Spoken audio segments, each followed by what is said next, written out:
How did everybody do on the homework last night? I thought I did pretty good. I still got a couple left.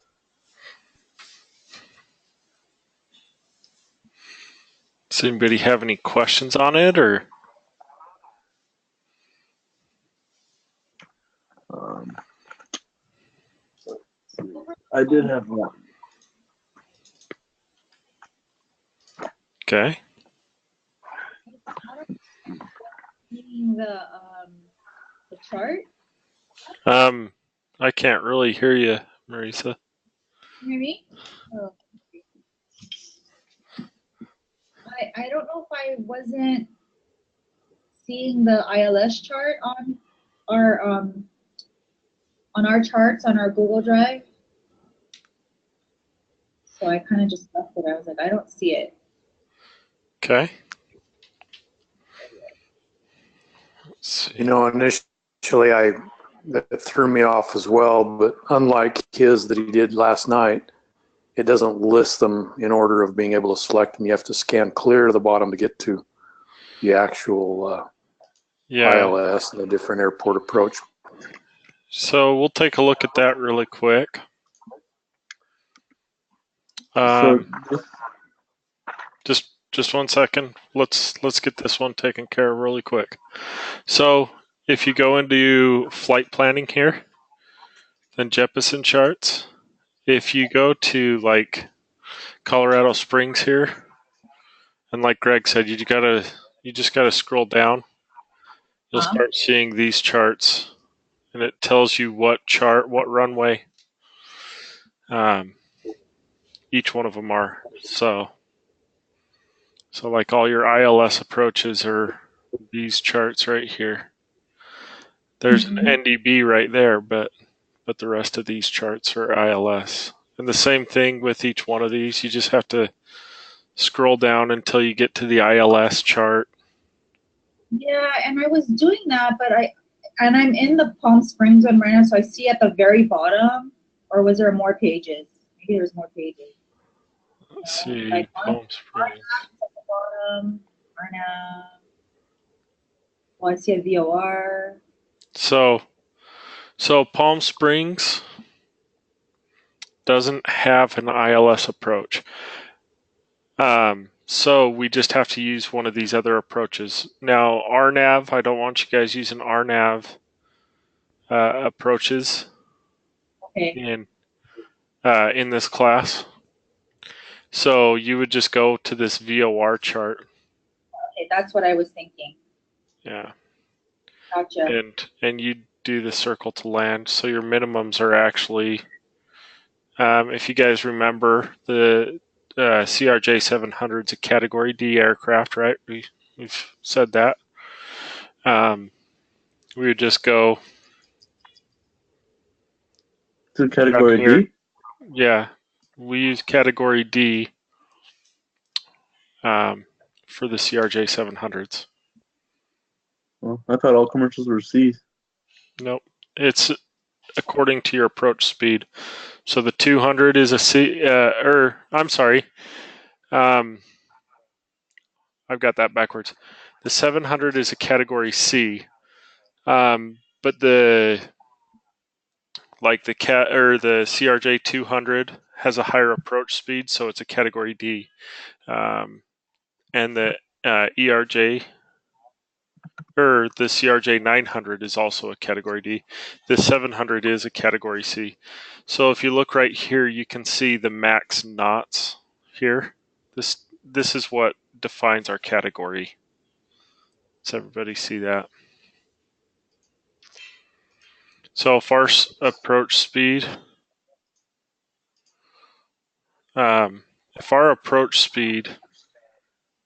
is between 120 and 140 knots here, we would be a Category C aircraft. So. Well, I got that backwards. I thought that like if you were anything greater than 90 knots, it would be a B category, and then if you're anything greater than 120, it'd be C. Nope. Like okay.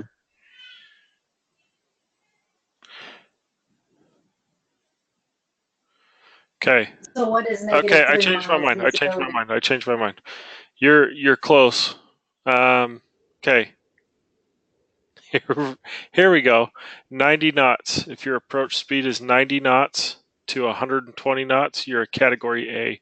If your approach speed is 120 knots to 140 knots, you're a category B. If your approach speed is 140 knots to 165 knots, you're category C. If your approach speed is 165 or greater, then you're a category D. Sorry, you were path. Oops, you were on the right path. It's but yeah. So 90 to 120, 120 to 140, 140 to 165, then 165 or greater. I think the CRJs are in that category simply because they don't have leading edge devices, right? No. So It's all the just depending on the CRJ speed. 200 is the only one that doesn't have slats. CRJ 200 doesn't have slats, and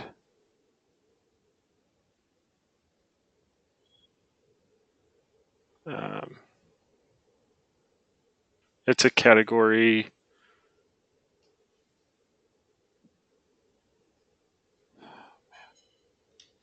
I'm struggling right now.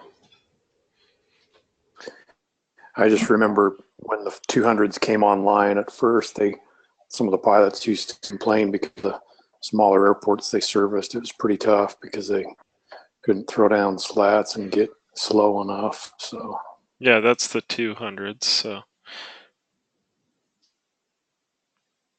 Because hold so on. I mean like okay. Oh, go ahead. Go ahead. Well I didn't well so you're saying that the 200 and 900s are category D, but the reason why I'm confused on that is because I know that 200s can't land with a knot speed of 165, or it most likely would not happen with that speed. Like, you know what I'm saying? Let me pull up my charts. Just one second.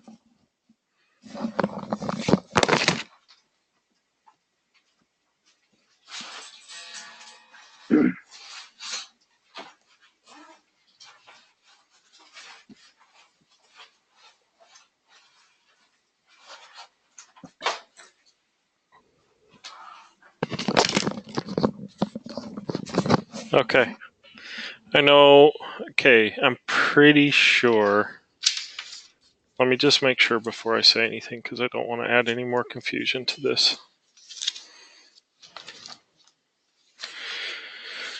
And I do this every day at work. But for some reason, my brain is not working currently. It's Friday, right? Yeah, and it was like the hardest day I've ever had at work. Aw. Oh, what happened? The weather was absolute crap all over the country. Mm. So, most of the Great Lakes area was completely, um, like complete garbage. And then, um,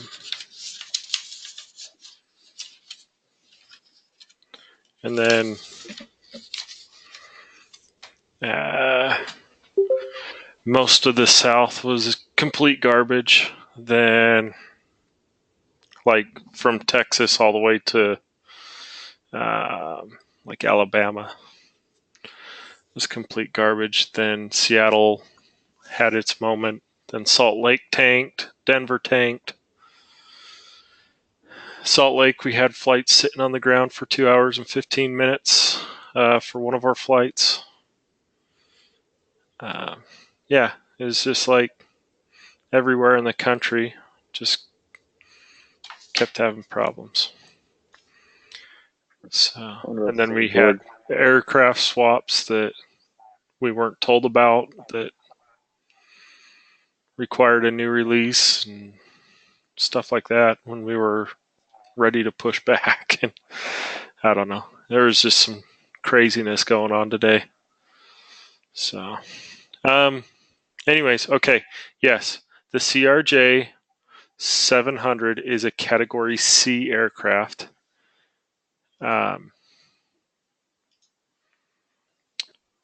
So the 200, so the 200 is a Category D. The 700 is a Category C.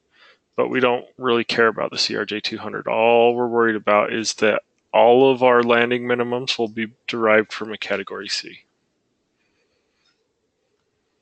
Any questions on that? So then we need 3 miles, right, of visibility. Yeah, so I mean, a lot of times our Category Cs and Ds are going to be lumped together. Not always, but anyways. So yeah, looking at Palm Springs with the VOR being our only available instrument approach. Really, hold on. This is what we'd have to use. So 1,900 feet and 3 miles. That would be our landing minimums.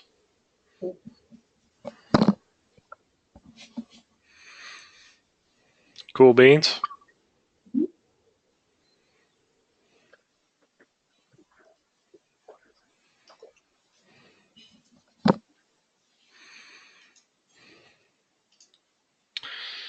Alrighty.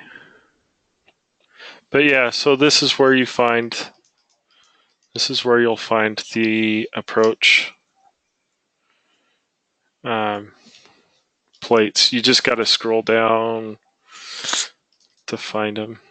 I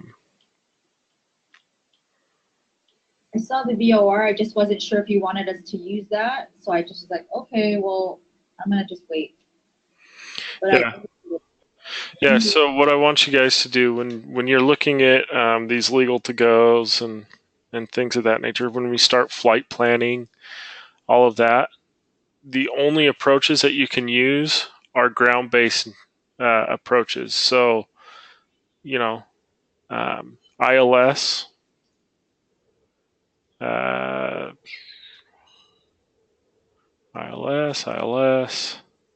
VORs. Okay, we can use a VOR approach, and that's all we have in this one. But Palm Springs, as we were saying, Palm Springs only has one ground-based approach, and that's the VOR right here. RNAV, I don't want you guys using RNAV. No RNAV charts. Bad, bad, bad for this class. But if there's anything that is not RNAV, localizer approaches, anything that is not RNAV is okay for you guys to use to get your minimums. The only reason why I was emphasizing ILS yesterday is because we're going to get our lowest, because it's a precision approach, we're going to derive our lowest minimums from an ILS approach. So that doesn't mean that you can't use the other ones, but just means that if it's not there, we have to use the other ones. Or if it is there, we're probably going to have our best minimums on that. Sorry, I wasn't 100% clear on that.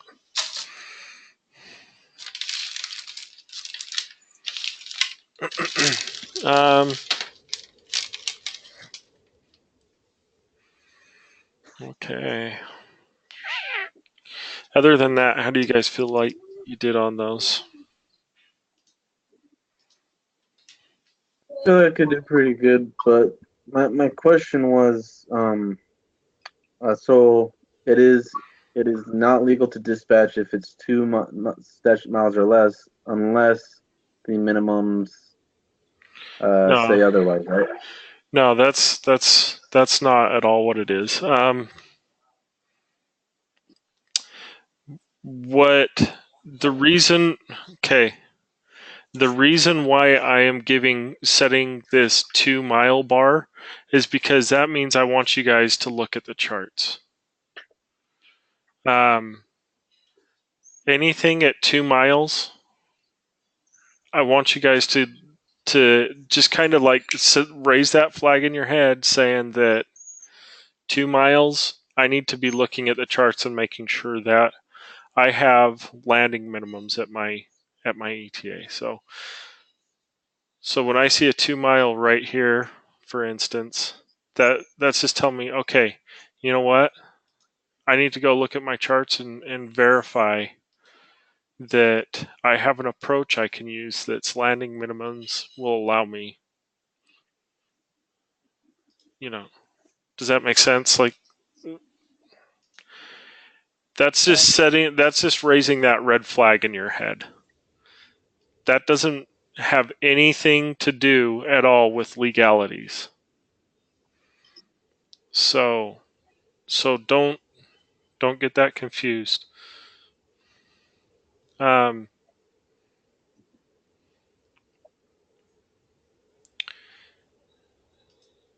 What the reason why I'm setting it at 2 miles to really make you guys go and check the charts. Really, you should check the charts on every one of them. But I'm just saying that 2 miles is a good, like, if I see anything like 2 miles in that entire TAF, is because it's 9 times out of 10, or even more than that, there's going to be an approach lower than that, but there's always that one time that the approach is higher. Palm Springs is a perfect example of that. So let's look at Palm Springs again. So we go in here to our JEP charts. Oops. And go to Palm Springs.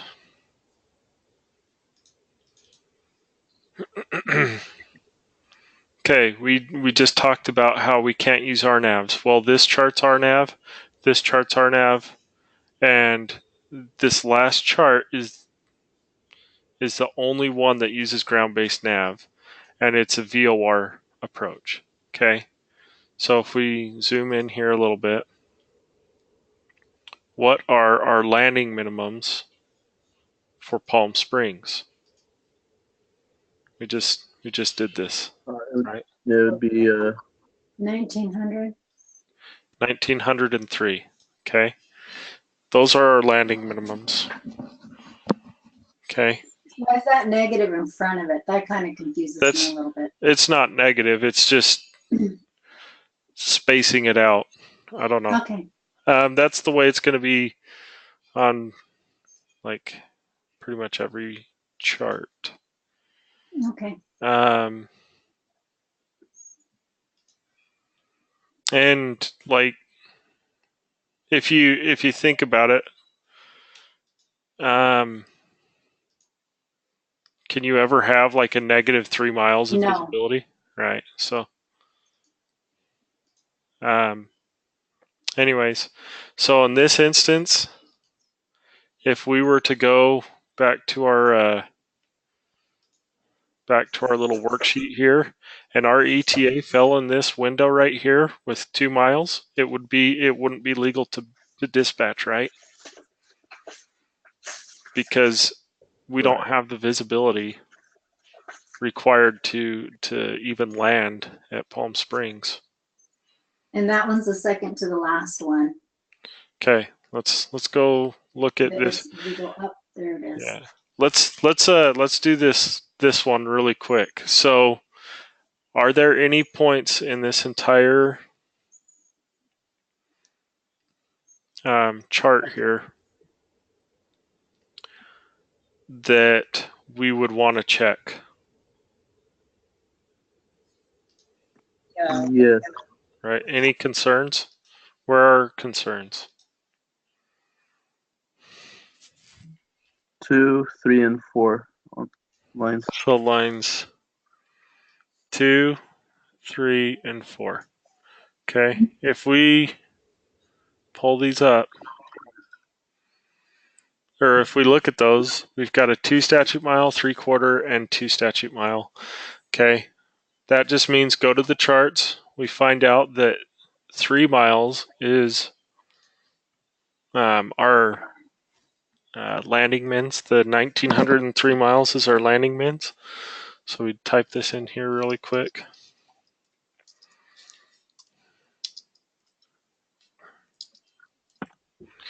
Okay. So does that mean, or looking at this, we've got 3 areas that are of concern. Where does 1859Z fall?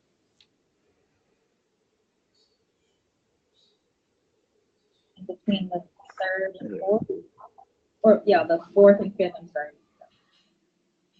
Right after the yellow. So this line right here. Sorry, I'm looking at the wrong one. No, it's the last 2. Last 2. So Wait, those no, two, no, sorry. No. 58, Just that one. 1950. Just 1800 line, right? Because the next line isn't valid as a forecast until 5Z, right? That's the So next day. yeah, so that's not valid until the next day at 500Z. Okay, now looking at this, what? So we're looking at this line here. Our ETA falls here. Does it fall in here at all? No. Are we legal to dispatch then? Yeah. Okay, we're legal to dispatch. Okay, now let's apply the 1, 2, 3 rule. Do we require an alternate? No. Okay. Any other opinions? I concur. It doesn't require an alternate? No. Okay, let's look at our ETA window. Somebody want to tell us our ETA window? 1759 and 1959. Okay. Now let's look at that again. Does our ETA window fall in any other line? Yeah, the top, the one right above the green, the 1000. Yeah, our ETA window falls in those 2 lines, right? So do we require an alternate? Yes. Yes. Why? Overcast 500 feet. Yeah.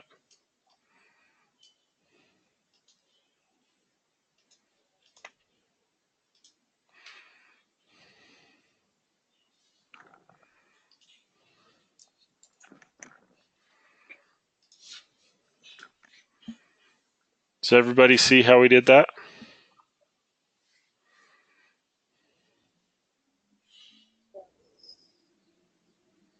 Yeah. Okay. So when we look at, you guys got to remember to put your ETA window in. Okay, 1859 Zulu. That means our ETA window 1759. Even though that's only a minute before the next forecasted line, next forecast line, it still falls in that line and is still applicable to our ETA window. And so we have to use this line. Okay. Good. So.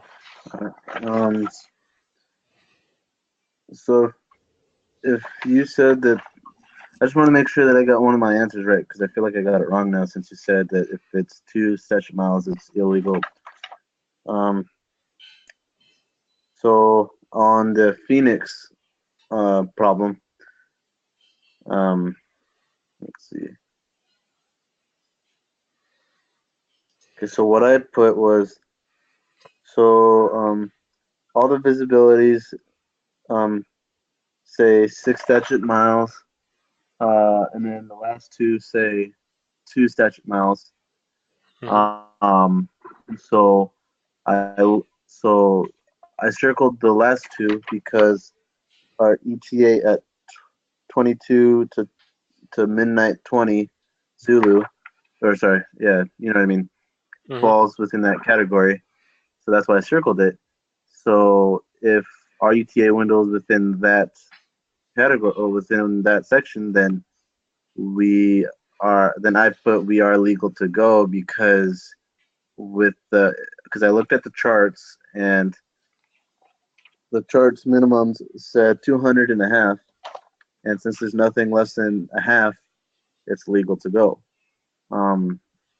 And then I also put we definitely need an alternate because overcast and vertical visibility are both under 1,000, or at 600 and 500. Okay. You're mixing up a whole bunch of stuff there. Okay. It's a very common dispatcher mistake, and it's something that catches dispatchers a lot. When we're thinking about legal to go, we need to put this in its own little compartment in our brain. Okay. Legal to go does not equal alternate. Do we require an alternate? Okay. When we're talking legal That's to not what I was go, saying. hold on, don't. Shh. So when we're talking legal to go, what are we looking at to figure out if we're legal to go? What do we have to be legal to dispatch? 3 statute miles or more. No. Minimums. Minimums when?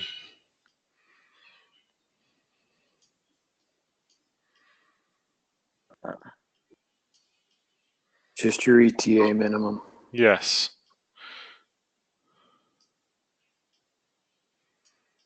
Minimums at ETA.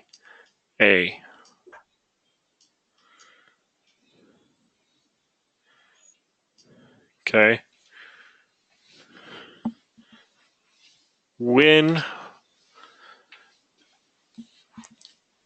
we are looking, does it require an alternate? What are we looking at? You're looking at the overcast and the vertical Nope. visibility. Nope. 1, 2, 3. 1, 2, 3 rule.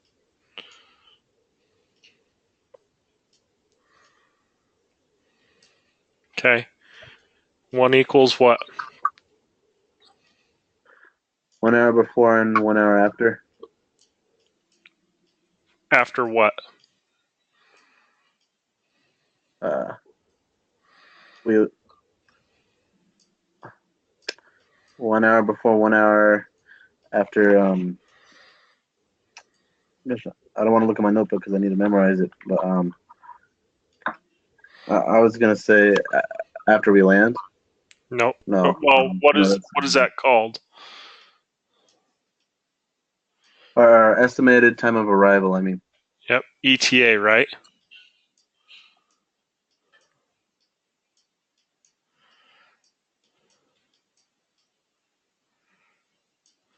Hold on just 1 second.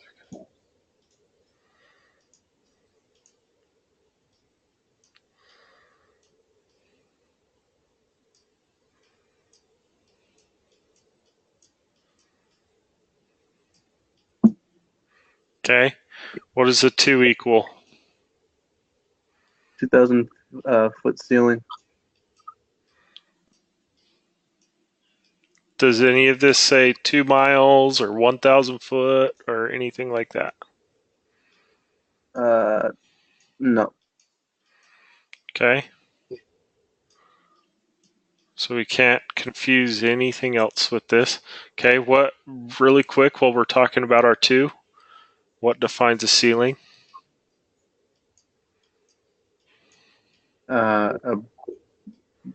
Actually, I got another exact definition, but it's a it's the Broken.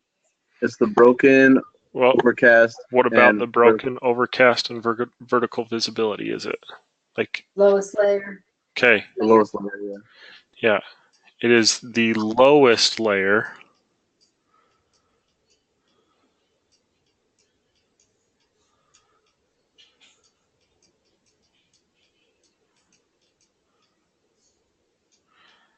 of broken, and I want you guys to memorize it just like this, okay? Overcast or reported vertical visibility.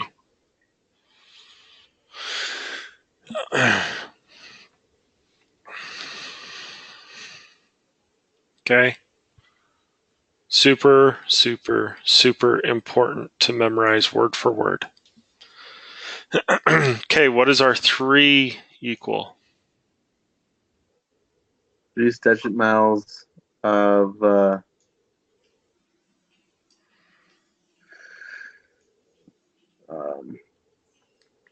3 statute miles of like of visibility.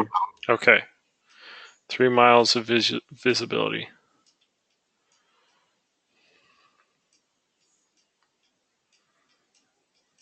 Okay, screenshot that. I want you guys to memorize that word for word. Okay, this really should be, I should write landing minimums.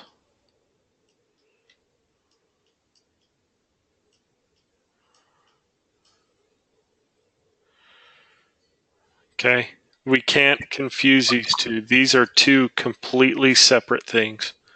Okay, and this is a common mistake every dispatcher makes at some point in time.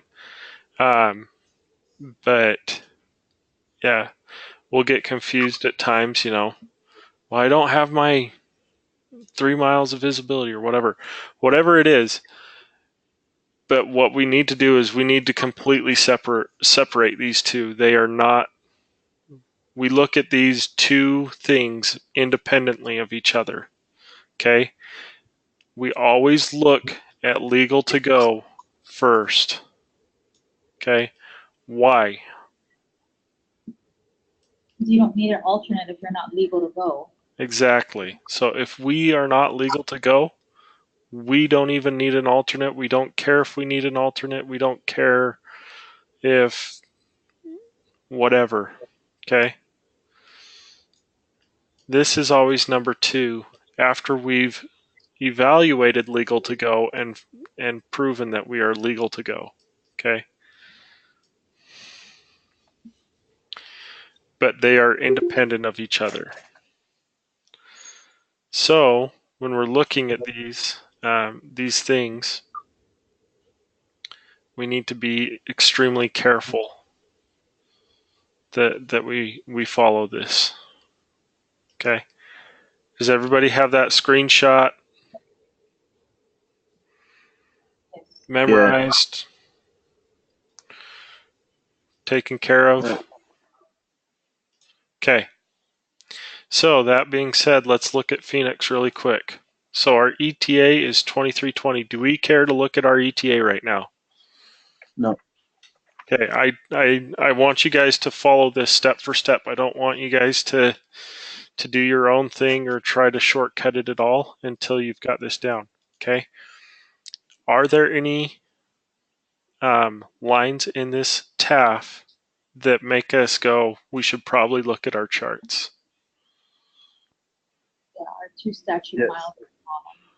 So these bottom 2 lines, we're going to go, you know what? We should probably look at our charts and verify that we have an approach that is lower than 2 miles. Okay, so we'll come in here, we'll pull up our Phoenix charts. Let's see. So we're looking mostly for ILS. If it's available, we want the ILS. If it's not available, anything that's ground-based nav will be like, that's what we want to see, right? So we'll come down here. Okay, so I see my first instrument approach procedure. Okay, this is our ILS or localizer DME to runway 7 left. We'll come down here. Where are we looking to get our minimums? Well, you're looking at 210.5. So since it's 210, you'd raise it to 300. Okay, we have 210.5, so this equals 300.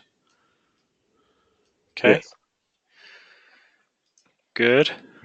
Okay,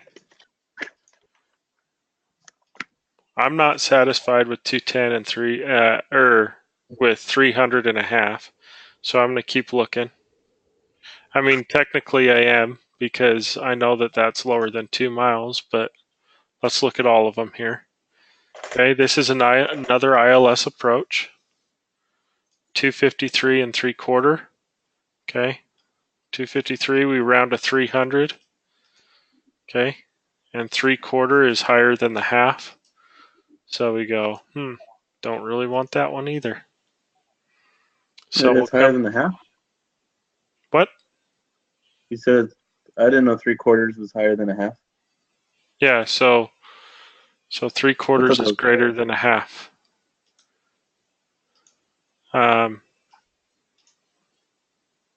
Yeah, 1/4 is less than a half, but 3/4 is more than a half. Okay, so we see another ILS here. We'll come down here.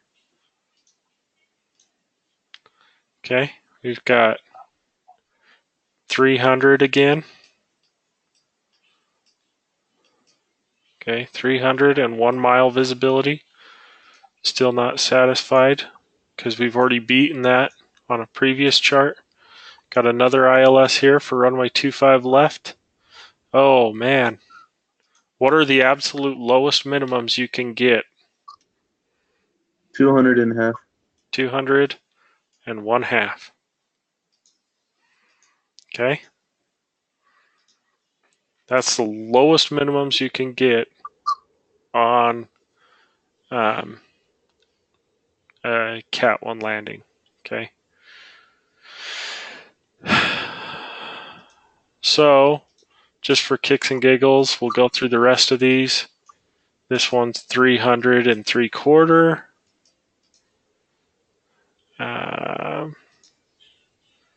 And I believe that's the last one. Okay, so we know that we have an approach that has 200.5. So we'll come back to our document here and we'll go in our landing minimums, write 200 feet, 1/2 mile viz. Okay. Now that we know that, is 2 miles greater than 1/2? Yes. Okay.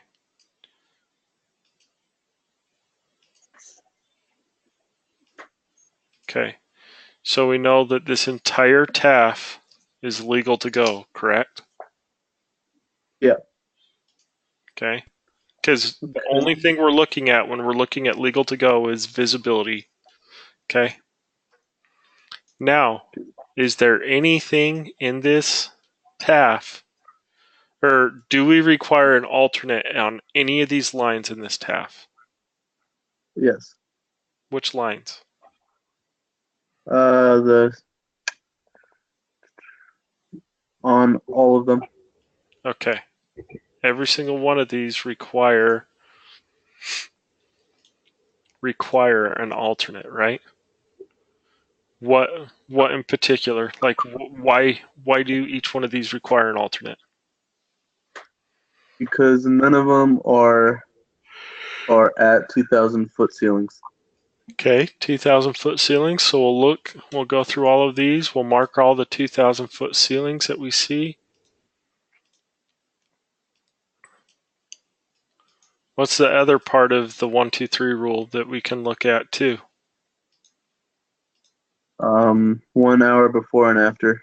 Estimated time of arrival. Even more simple than that. I'm not sure. What's the 1, 2, 3 rule? You got to get 3 miles. Yep. So if I don't see 3 miles, that's also another thing that would say you need an alternate. So these last 2 lines have 2 things that make it require an alternate. Okay. Do we require an alternate? Yes. Oops.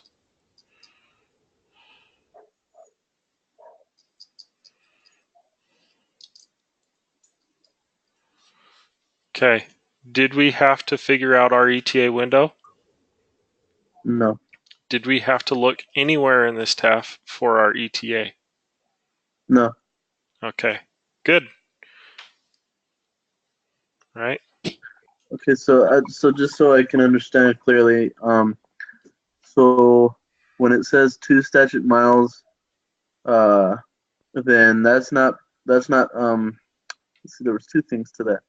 So I would not look at my I would look at my approach charts, and so basically I would not say yes, it's illegal to go if it was lower than 2 statute miles, because it, gosh dang it. Okay. Um, I'm going to stop you right there. Okay.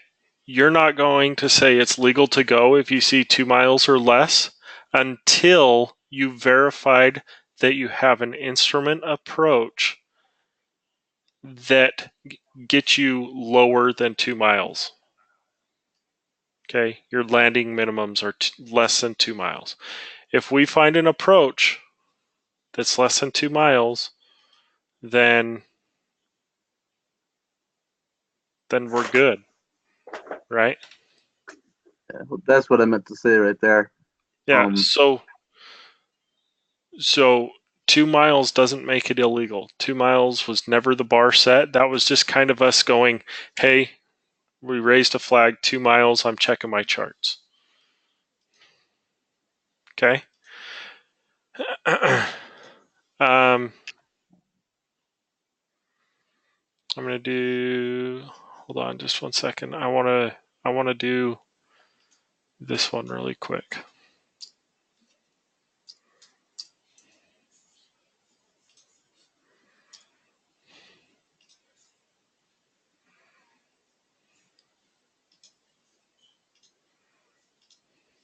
Okay. We're gonna do Ontario really quick. Okay. What are we gonna look for first? Our miles, our What are we looking visibility. for? What are we looking for in our visibility? Like, why are we looking at our visibility? Because if there's anything that's within 2 statute miles or less, that's a concern. Okay, why? Like, what are we trying to figure out right now? If Legal to go. We're trying to figure out if we're legal to go. Okay? To figure out if we're legal to go, we need to look at any line that is of concern where we need to verify it against our charts. Okay? So what lines stand out to anybody? Quarter statute mile, the 1 statute mile.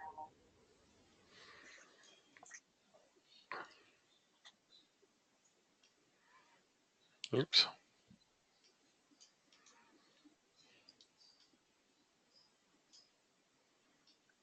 I don't know. that's not on mine. He changed it. Yeah. I have it right in front of me too. I tricked you. You're making our minds work, and I do love it. I love all the questions and everything. Yep. Okay. So there's 2 lines here that are questionable, right? Yeah? Yeah. Everybody agree? Yeah. Okay. Yeah. 2 lines that are questionable. Do we even need to go look at the charts right now? I would say yes. Okay, let's go look at our charts. Ontario. What charts are we wanting to look at first? ILS. Okay, we're going to look at our ILS approach plates first. SIDS. Oh, yeah. Garrett, can you flip back to the problem for a sec? Mm-hmm.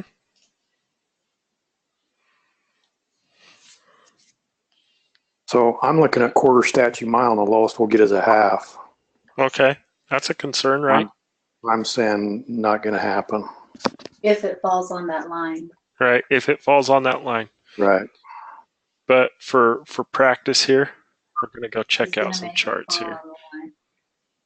Okay, so let's look at some charts here. We got an ILS runway 8 left. Mhm. Okay, boom. Already, what are the absolute lowest minimums again that we can get? 200. 200 and a half. We've already found a runway that gives us 200 and a half, right? Everybody in concurrence? Yes. Yes. Okay. Have we looked at anything else right now? Oops. Question about the landing minimums. So wouldn't you have to pick the runway that is most that like the winds are going against, not For just our any? for our concern right now, no. That's we're getting there. Okay. Okay.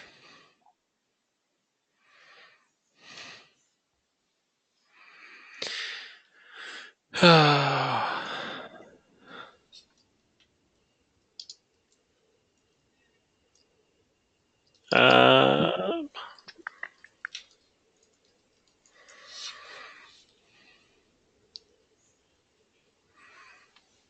What are you talking about on which bubble? the question prior to mine on the chat. Okay. Where does our ETA fall? 20, 30, and 21. Okay. Sorry, go ahead.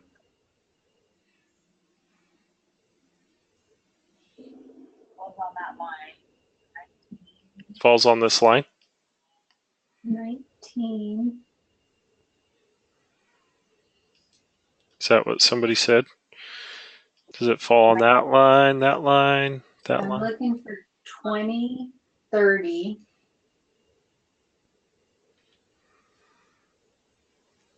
Okay, so I have to Why change that to 2030? A quarter. Oh, 2030 is 1 hour before, and 2230 is the hour after. Okay, with legal to go, are we concerned about an ETA window?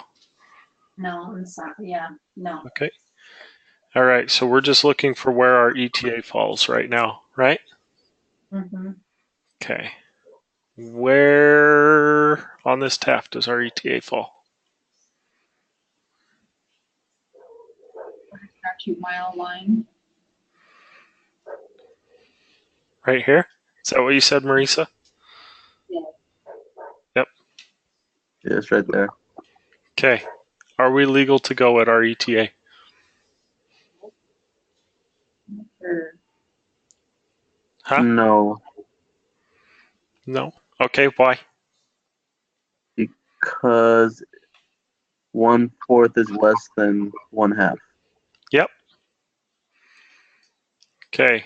Our landing minimums are 1/2 mile visibility.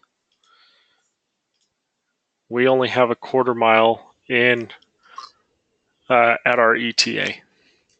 We are not legal to dispatch this flight.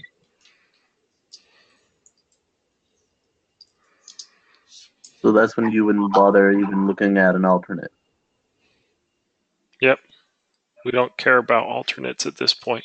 We're not even legal to dispatch this flight, so why would we do more work? Garrett, what helps me is I kind of modified your upper line a little bit. Mhm. So I have some training wheels. So I just put legal at ETA.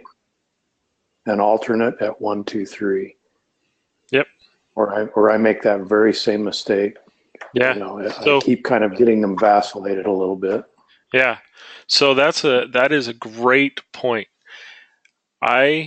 So let's say that we're gonna get like 50 of these on a quiz or something, right? 50. Well, okay. We're playing the Pack a lunch, baby. We got 50. yeah. So we're just kind of playing the what if, right? Say there's 50 of these on the quiz. Is there anything against you guys writing really quick on every single one of those problems? Legal at ETA and Alt 123? No. If that is what helps you, write that down on every single TAF. Write down legal at ETA, and then and then Alt at 1, 2, 3. yep. Otherwise, as you're flipping from screen to screen and, you know, different charts, and pretty soon you can't remember whether you're looking at your landing minimums or your alternates. It's very easy to forget what you're doing. That's a good tip, Greg. There's times where that's exactly what I do when I take tests is I'll remember like I do this especially on math tests is I'll memorize the equation to solve for whatever problem I'm taking a test on or however many of the equations, and then rather than trying to remember them, the second I get into a test, I just write down every single one of the equations on the side of the paper, and then I just have to plug in numbers. That's the same principle here. And I'll modify that a little bit because I was a math major, but if you don't list what your givens are and then what you're looking for, you will be so lost. For example, in calculus, you get down the road about 2 pages and you have no idea what you're looking for unless you've listed the only things that matter to me are my givens and what I'm looking for. Yep. And that's, I guess, my kind of why I do that is otherwise it's so easy to forget what the heck you're even looking for, especially I imagine in dispatch at hour 9 and you're just so fried you can't even think straight. Yeah, there's definitely times where I'm writing stuff down just simply because even writing it down, you know, solidifies it a little more in my brain. But anyways. Hey, can I so just so I can understand, so when you say legal at ETA, what I'm gonna do or what I would do is, so ETA is 2130. I would go down to the 2130 line, so the 1900, and if that's at 1/4, that's when I would look at all my approach plates, ILSs first, to see if there's any ILS approach plate that has an approach lower than that. No, so eventually you'll get there. You'll get to the point where you can just look at your ETA, find it in there, highlight it, and you're good to go. But for now, rather than take any shortcuts as far as that goes, first of all, if I see 1/4, I already know that there's no way I can get on any of my charts lower than a half. 1/4 already makes it illegal. But what I want you guys to do is I want you guys to step 1 and you know, I want you to write this down. I want everybody to write this down. Step 1, okay, we are going to look for any lines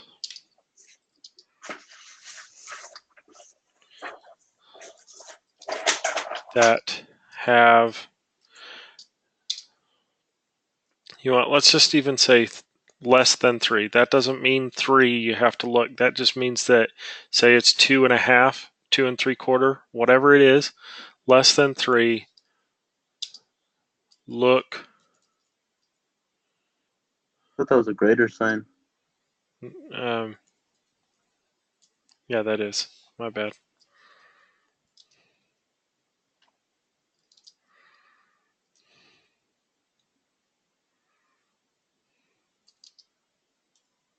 And then if there are any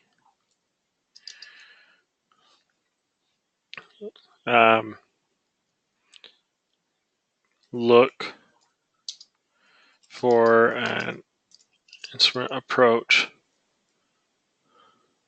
or look at your IAPs to see or to find your landing minimums.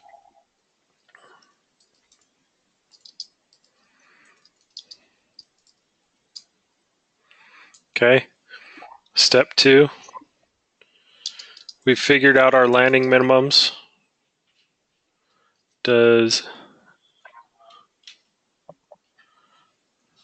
Hold on.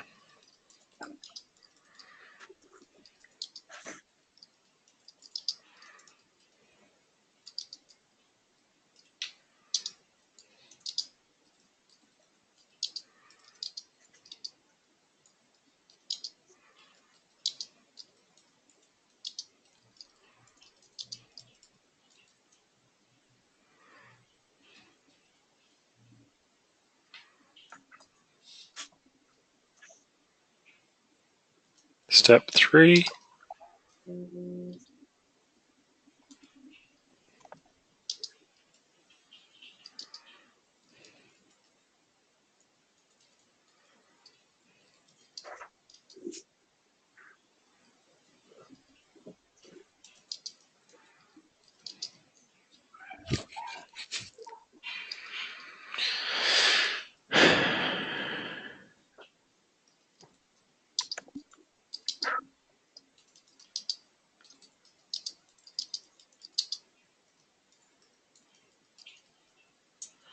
Okay. We good?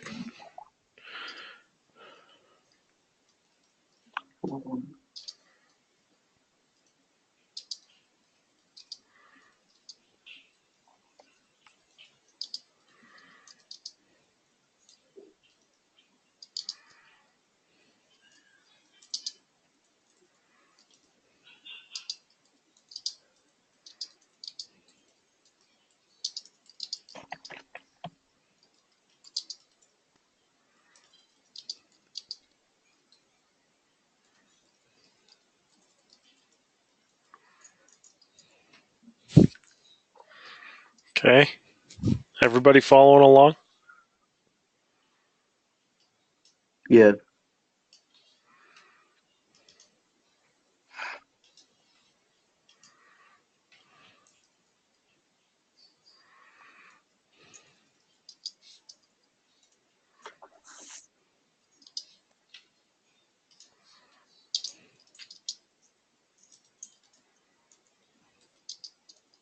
Yep, Apple.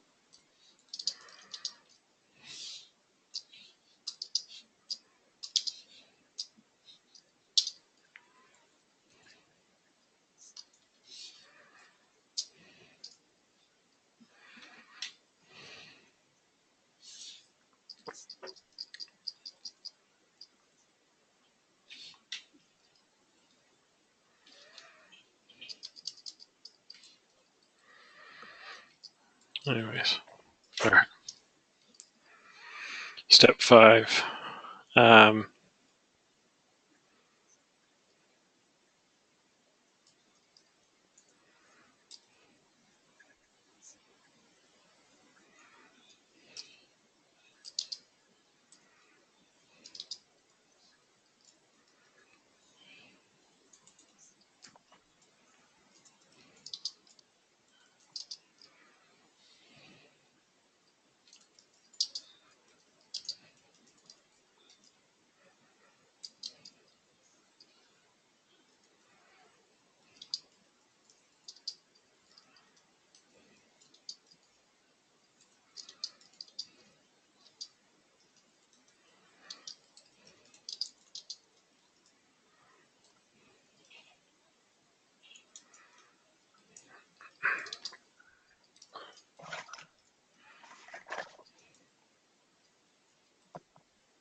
see.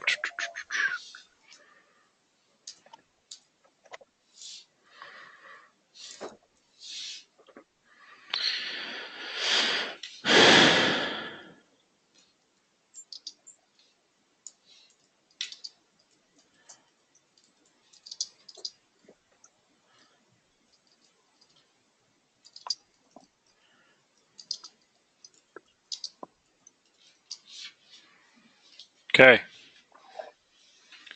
Easy peasy lemon squeezy. All written out. Each one of the steps that we take. Is everybody good with that? Almost done with it. Okay, it's going to be in your Google Drive forever and eternity, so if you ever need to go back to it, it's right here. In fact, you know what? For everybody here, I'm going to copy it, make your own little document here. Boom.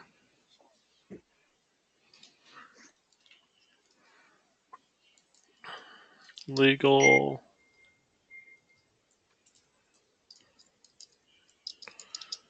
and alternates.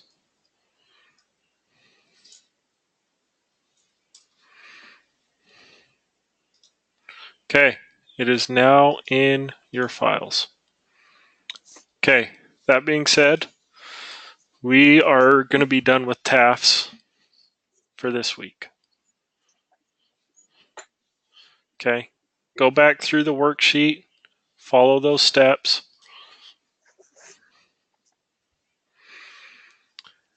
And if you have any questions or if you can't figure out whether or not you're legal, whether or not it requires an alternate, let us know and we can help you through the process again. But go back through them and figure it out.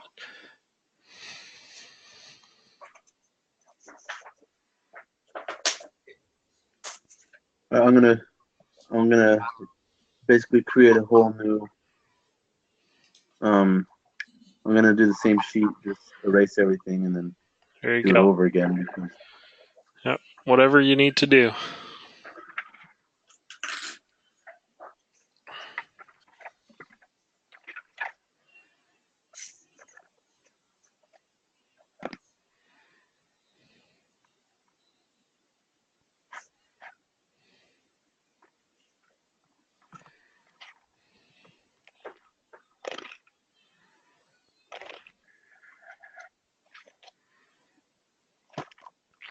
Let's take a break.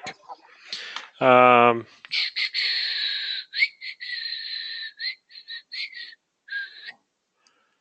guys down for a dinner break or do you guys? Sure. Alrighty, let's do a dinner break. Let's get back on at 7:15. Thank you. Yep. Thank you. All right, is everybody back? Yeah. So what are we learning? Yes. Yes, sir. We're gonna be learning stuff. I like stuff. Yep.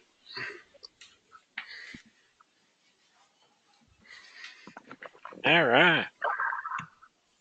So if you look at our course outline for today, you'll see that we're learning about crosswinds, gusts, restrictions to surface visibility, contaminated runways, and things like that.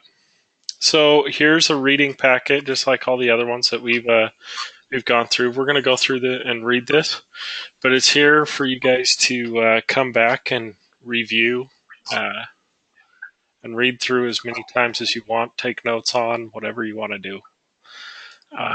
So this packet talks about winds and how they affect our aircraft. So a a lot of this stuff, once again, we've already talked about. Also goes through the different obstructions on the ground. So, anyways, let's get started. So, let's talk about crosswinds first. So, crosswind is basically a wind that comes perpendicular to either our flight path or to the runway that we're intending to land on. So, why are crosswinds bad? Just to kind of see. Because I would say crosswinds are bad because if you mean like on landing or just in general? Just in general. Okay. They can lead you off course if you don't have a good magnetic heading, right? Okay. Any other reasons?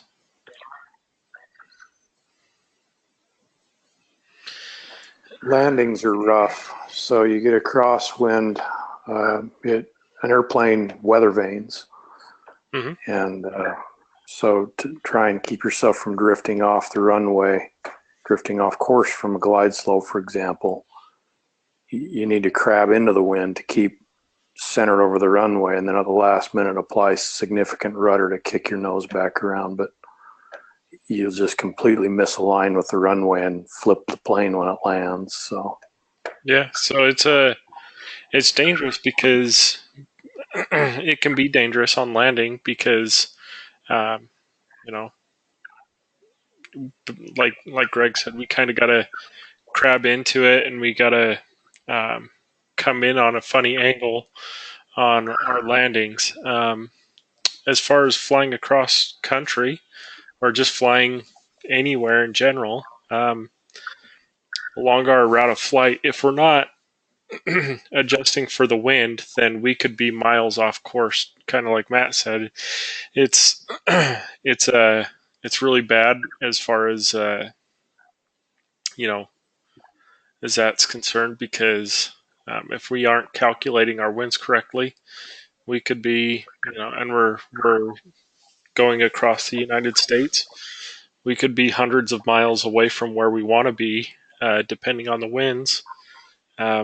When we hit the other coast, so we've got to account for them in our flight planning. We also got to account for them on our landings. One of the sheets that I made you guys look at and learn about the CRJ 700 talks about the maximum crosswind component. There's actually a wind speed that's assigned that any wind speed over that isn't safe for us to land our aircraft with.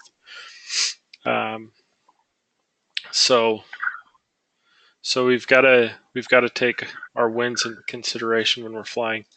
On here, Garrett, do you mind just popping that up just a little bigger? yeah, that's. So we're gonna go watch a video really quick. So okay. If you kind of look at the sectional charts, all the sectional charts, you know how they have that magnetic number that you would have to put in your in your flight plan. Uh-huh. Yeah, so is it kind of leading to that as well? Like if you don't have that exact number that it tells you on your route on the sectional charts, then it can lead you off course.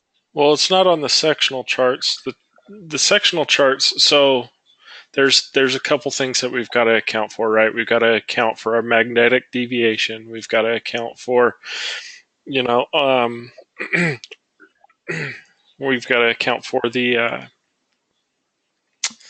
the winds as well, and basically, if we're off in our calculation of not only the magnetic variation that you do see on the sectional charts, but if we're calculating our winds across country, and we went over that winds aloft chart yesterday, we'll use that to calculate basically what are our winds, what's the average wind when we're flying from point A to point B, and we'll use that average wind to determine how much.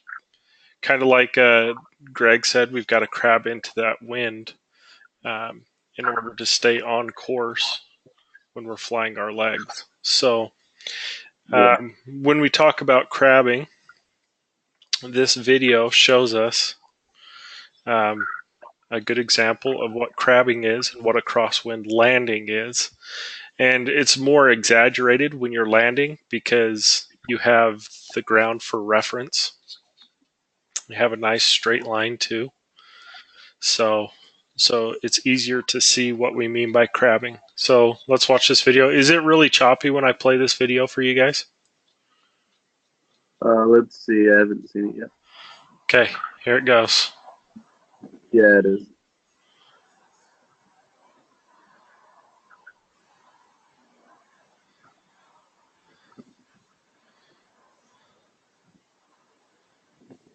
It's very choppy. All right. We'll watch this one and then I'll turn it over to you guys to watch the rest of them. Well, yeah, so you can see what we mean by crabbing, right? It's kind of walking like a crab down the runway. Let's see. So it's in our videos for you guys to watch on your own time. I don't think we need to sit here for 10 minutes and watch videos of crosswind landings, as entertaining as they are. But there's a good shot of what we're talking about with a crab. So we can see that he's adjusted for the wind. So we can, watching this video, we can assume that our winds are basically blowing kind of quartering towards him, and it's a pretty significant wind, so he's adjusting for that, trying to maintain the course of the runway. So let's see if we got another. I'll just kind of do snapshots.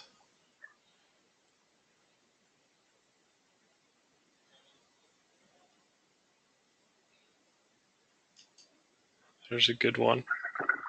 So once again, we see that reference, the center line of the runway. We can see that he's got that pretty off angle, trying to maintain the runway. This one's kind of funny. Let's see.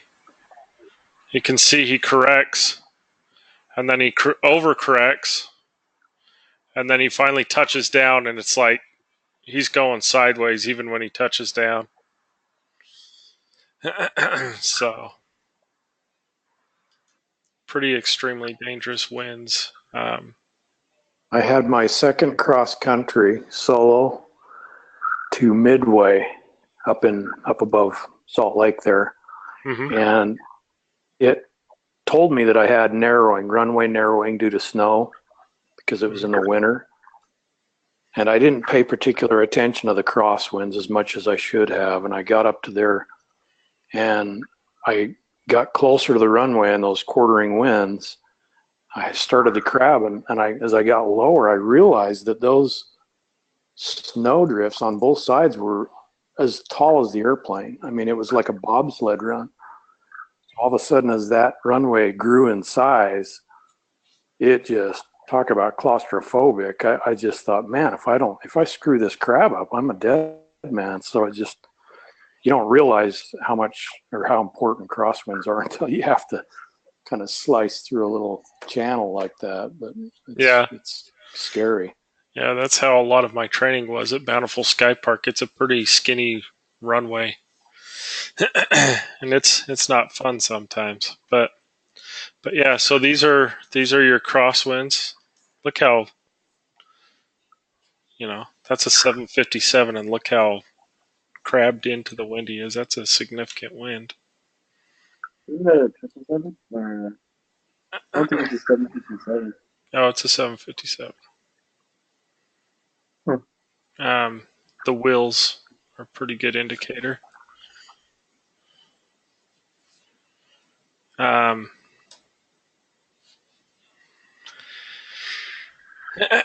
Anyways, yeah. So once again, crosswinds, pretty important to calculate for whether it's en route or landing. So what is a gust of wind? We've talked about them when we're reading our TAFs. What qualifies a gust? A gust is wind that like has reached the highest point. So if we read here, here's a definition of a gust. A gust is a fluctuation of wind speed with variations of 10 knots or more between peaks and lulls. So when we're looking at TAFs and we see gusty winds, Greg also talked about those gusty winds when he was flying and how dangerous they can be, because they're not really stable. Like when we have a non-gusty wind, just a steady wind of 15 knots, we can predict what's going to happen pretty much anywhere we are. But when we have a gusty wind of even 5-10 knots at any given point, that can push our plane pretty drastically in any direction. So gusty winds once again are a big problem.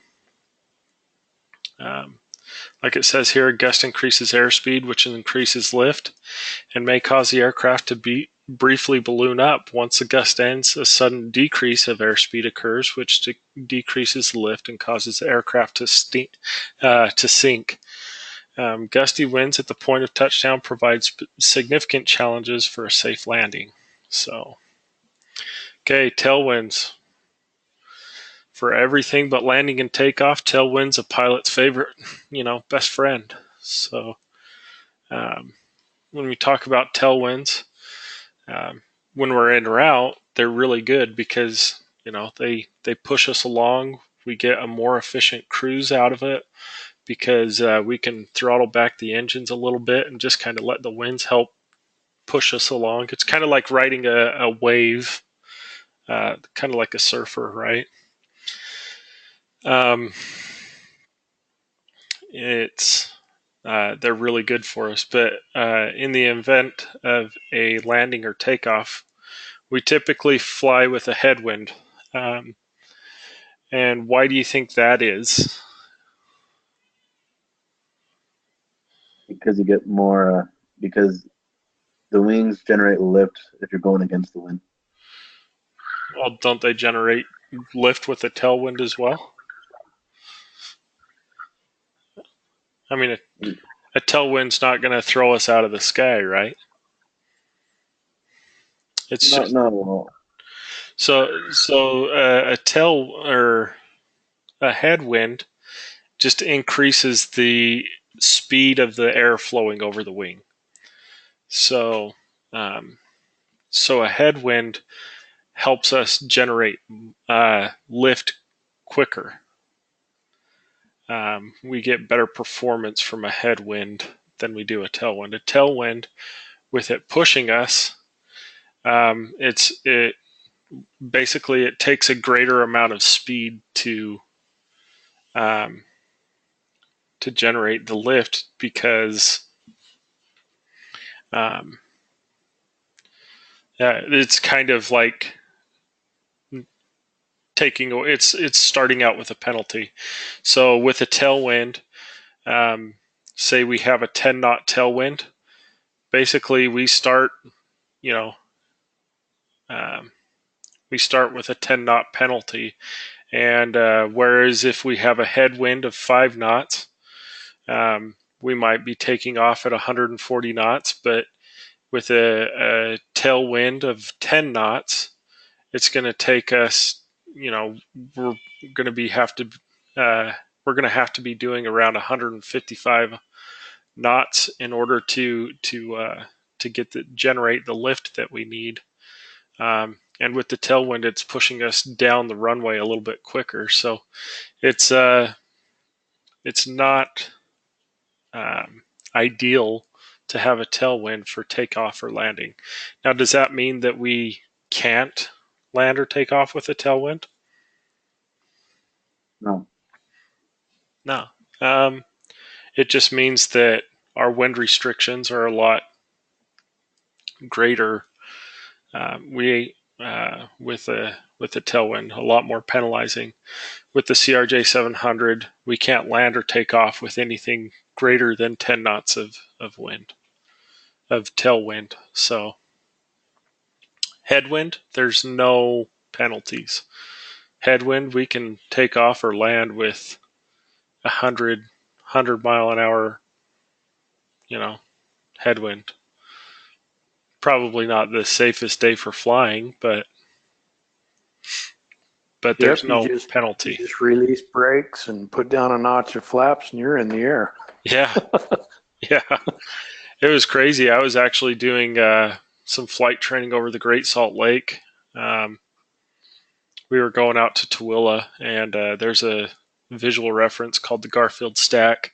Just a really tall chimney, basically, that Kennecott built for their smelter. But anyways, the Garfield Stack we use as a visual reference, and ATC also kind of uses it to. That's kind of the barrier of their controlled airspace. And so, anyways, there was one day we were out flying out to Tooele, and we came up on that Garfield Stack, and we were just coming around the mountainside there, and we got a pretty insane headwind, and it was such a strong headwind that we were virtually standing still. We were hovering, a mile or two away from the Garfield Stack, and we were just watching the Garfield Stack, going, "We aren't moving. This is bad." So, Yeah, my instructor said, "Watch this. We're going to do a full power landing today." yeah, that's not good. It scares the crap out of you. Anyways, just kind of funny. Tailwinds. That's the danger of those low level wind shears. Is like we said before, they typically, for some reason or another, they hang out kind of on the ends of runways. And what happens is you have that really strong headwind that produces a lot of lift, so the pilot tends to pull the power back because he's trying to maintain speed and altitude, right? And when we're coming in for a landing, you're taught that pitching the nose up and down doesn't control your altitude.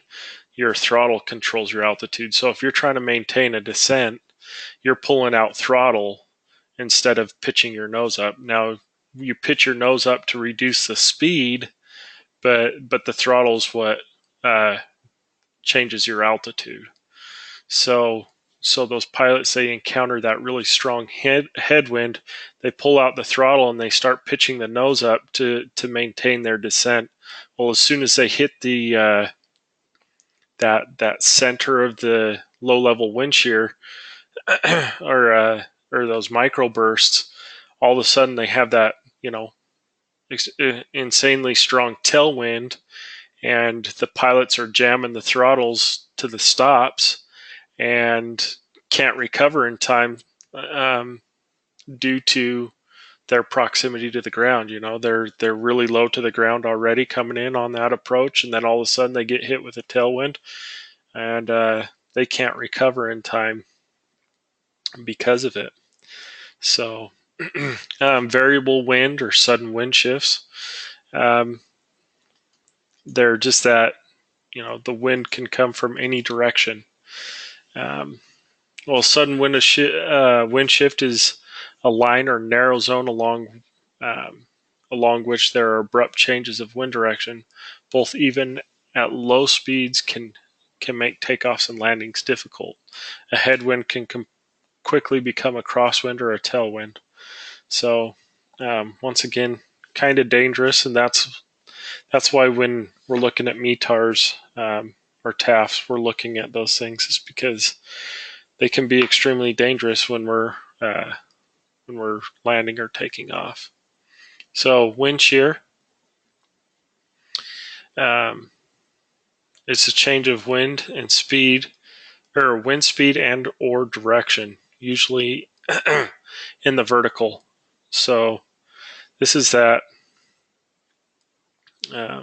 what we were just talking about with that, sudden tailwind. Those low-level wind shears are extremely dangerous for pilots. So,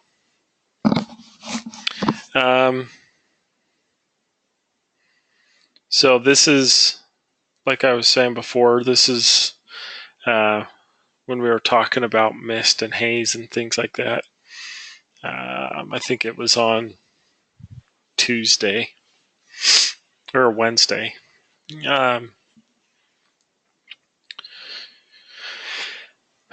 This kind of breaks it down into, what's the difference between mist and haze. So a lot of times the big difference between the two is simply the amount of visibility you have.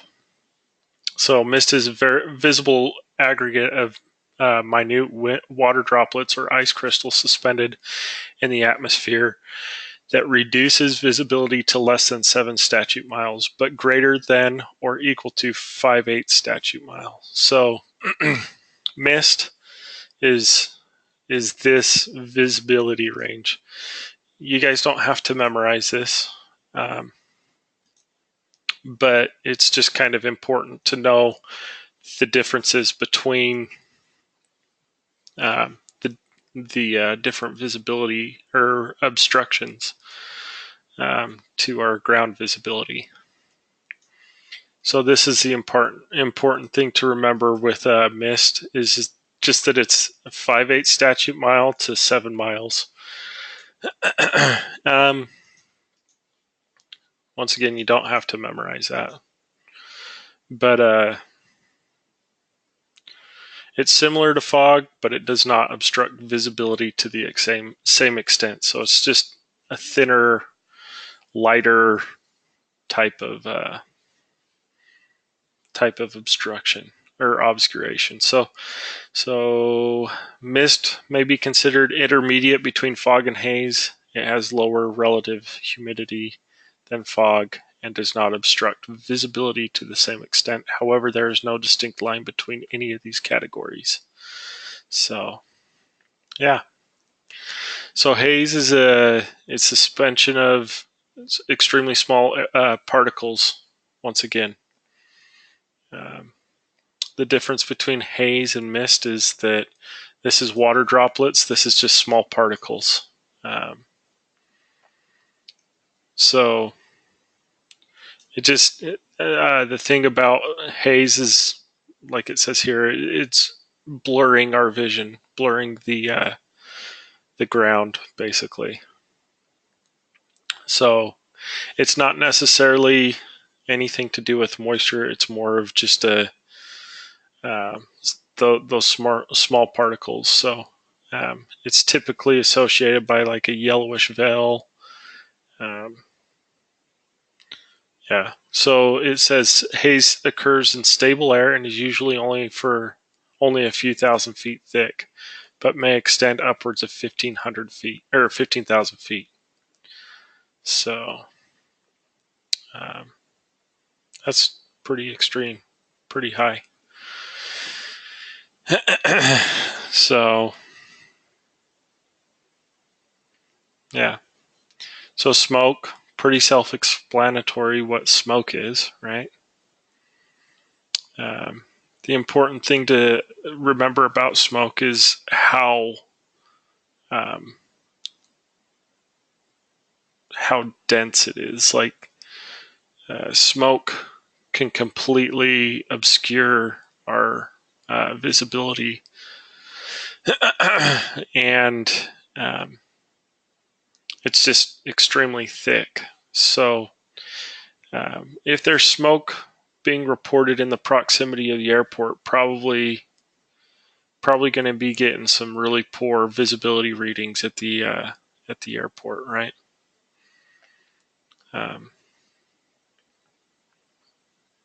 So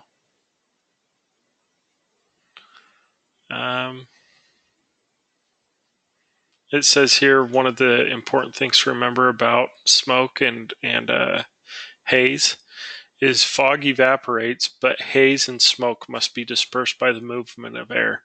A thick layer of clouds above haze or smoke may block sunlight, preventing dissipation. So basically, you got to push smoke and haze out for them to go away.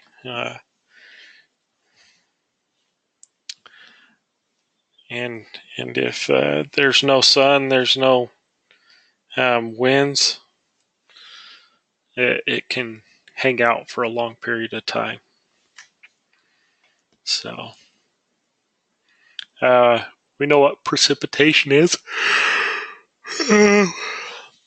It's any of the forms of water particles, whether liquid or solid. So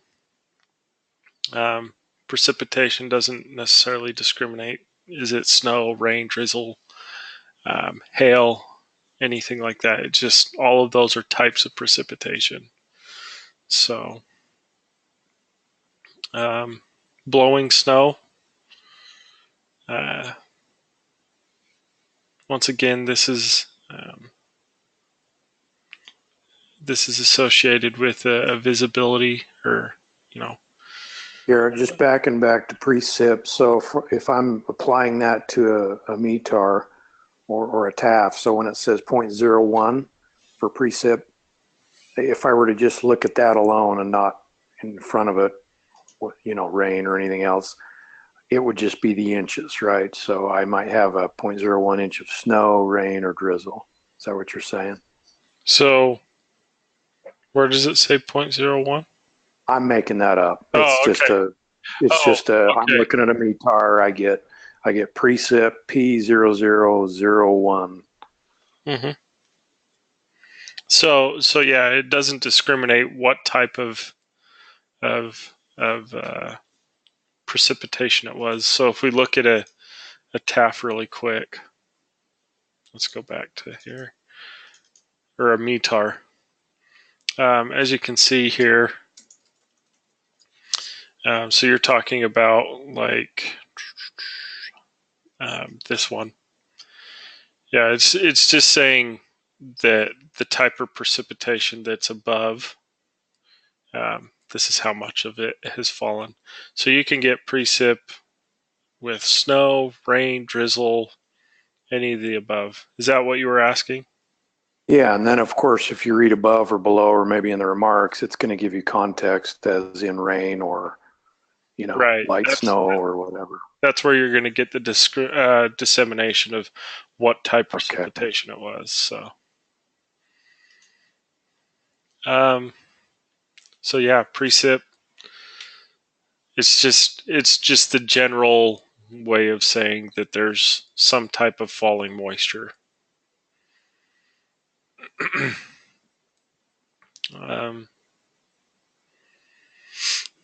So, yeah, good question. Blowing snow.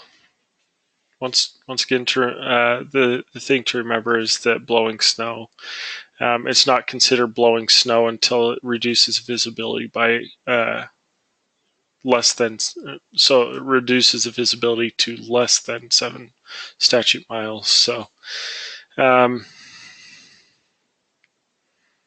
yeah, you see this one every once in a while, pretty much anywhere in the Rockies. So or even on the plains, high winds on the plains. So yeah, dust storm. Once again, usually a definition as to what constitutes the dust storm. 15 knots or greater to mobilize the dust. Then a speed of 35 knots may be required over a desert surface that is covered closely packed rock fragments called desert pavement. The average height of a dust storm is 3,000 to 6,000 feet. However, they can extend up to 50,000 feet. So yeah, dust storms. They, as we talked about before, they can be extremely hazardous, not only to visibility but as well, or as also to engines as well, due to the ingestion of that dust or the sand, either one. It basically can gum up the engines to where they just stop working. So,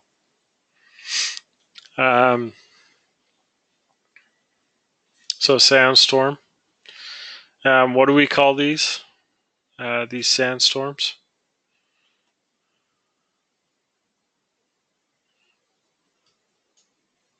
Above. Haboobs. And what do you call multiple haboobs? Haboobies! Haha, that's Adam's joke from yesterday. Funny, funny. Anyways, that's what they look like. That's That is terrifying. yeah. So that's probably Iraq or Afghanistan, I'm guessing. Probably Iraq. Right? Throw on your goggles. That's insane. Yep. Can they happen anywhere? Like that there's just like desert or Yeah, I mean, are they like more prominent over there? so they're more prominent anywhere where there's large areas of sand and dust to be picked up. So, So just any desert. large deserts, large flat Okay. deserts, more particularly. Um, I know that Phoenix got them. but yeah, Phoenix gets these. New Mexico. So Arizona gets these. New Mexico gets these. Oh my god. But So yeah, I What do was you going do? to Do get. you I just was get going to get. inside or? yeah, I was going to get a drink a couple of days ago, and just down here at the Maverick, and it's right on not Riverside, but anyway, just right River down Road. St. George. Yeah, just right down River Road, and they're building a lot of things, and so they level it, and get rid of all the vegetation. And there was a gust that was coming across there. I literally could not see anything for about 200 yards. So it just picked all that topsoil up and just blasted it straight across. So Yeah, I guess to her point, yeah, if there's sand and it's not pinned down, it will travel. yeah, Just anywhere? That's crazy. yeah. Luckily in I St. would George, panic if I saw that. yeah, like in St. George and stuff, we don't see them here because we have the hills that kind of break everything up. So it doesn't. It takes a lot of momentum to get this going, but it's kind of like a snowball effect, You get those high winds blowing across that dry desert dirt and sand, and Our this is deserts what have a lot of forms. vegetation in them too, though. Yeah, yeah. So So what were they saying from that show that it isn't even actually sand? It is actually some kind of a sediment that has come from the Minerals. Amazon, or it's more like silt from the river bottoms or something yeah, like that. So that's why it can just stay airborne and just accumulate massive walls. yeah, It releases every day at like noon from the satellite images. That was so cool. yeah, and it's kind of interesting too because these, like it says here, they're often short-lived. Um, but they also can extend for more than 60 miles. So they're covering a huge, huge area, and they just gobble up everything that's in their path. So, yeah, pretty intense stuff. So, volcanic ash, we've talked about this a couple times.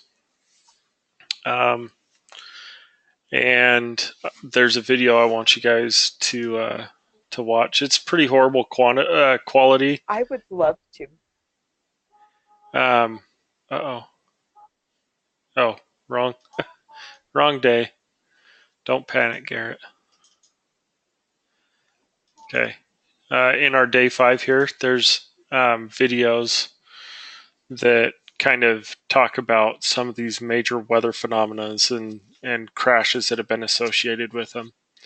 So volcanic ash, British Airways 9, they were able to actually land the plane safely and they didn't lose anybody. But it was a 747, and they pretty much lost all their engines and just had to kind of coast down. Talks about St. Elmo's fire engulfing the plane too, and stuff like that. Pretty intense story. Aircraft investigations. I love those. Yep. So, Greg's talked about it before. Huh? I think I've seen that American Eagle icing crash one. Yeah. It's that one was pretty bad. What's the one that they land in the? Did they land in the river? Right here, Air Florida 90. Okay. Yeah, they landed in the Potomac. That's the one I was talking about. This is the investigation I was talking about earlier in the class, where the guy was taxiing close to the aircraft in front of him to have them blow the ice, and basically using his jet thrust and the heat coming off his jet engines to try to melt the ice and stuff like that. Mm-hmm. So nuts. Yeah, but yeah, the American Eagle 4184 is a pretty bad crash as well.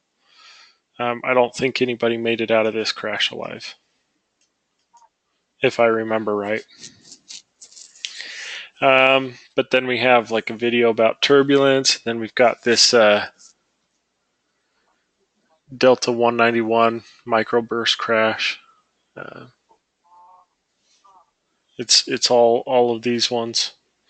So the Delta 191, that changed a lot of things in aviation. We kind of talked about this as well, I believe. It's when they started putting in those low-level wind shear sensors around airports to detect these microbursts. It was an L-1011 aircraft that crashed just short of the runway. Dallas-Fort Worth hit the silo and crashed short of the runway, killing several people.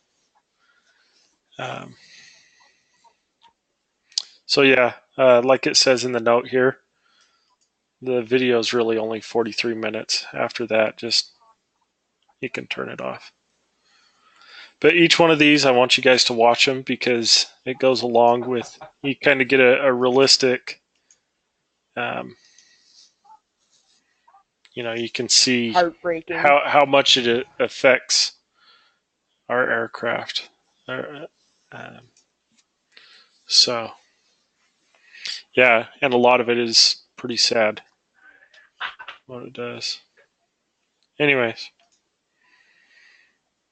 so yeah, watch those videos. But anyways, volcanic ash, coming back to this, like it says here, it's made up of fine particles of rock powder that originate from a volcano and may stay suspended for a long period of time. The ash plume may not always be visible even, but what happens to the jet engines is basically it turns it to glass, right, inside the jet engine, due to the extreme heat of the jet engine and the basically very small particles of sand, uh, or ash that are spewed up. So yeah, um, it produces a soft, sticky molten, and it adheres to the compressor turbine blades. So basically, you can completely destroy your engine. Um, and like it says here too, when it cools really fast, it just completely um, destroy the engine. Blades become dislodged. Um, yeah. I saw, what is it, Pompeii or whatever, where they entombed an entire society basically with ash because it's absorbent. It's hygroscopic, so it takes in all that moisture and then stuccos anything it lands on. Mm-hmm. The So pyroclastic cloud. yeah, just completely just plasters everything and entombs it. And of Yeah. course, Yeah, it's so it's hot and lacking oxygen. It just kills everything. yeah.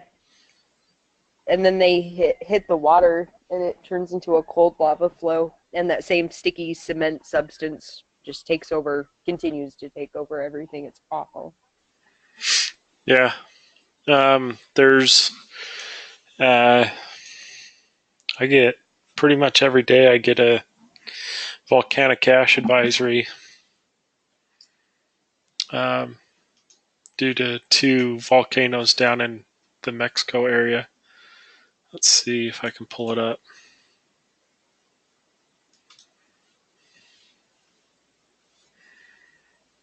Let's It go. really is amazing, when you go to Hawaii or whatever, and you just get a chance to go see volcanoes that's still happening on the earth. It's just wild to just actually see it at night glowing and traveling around on the ground.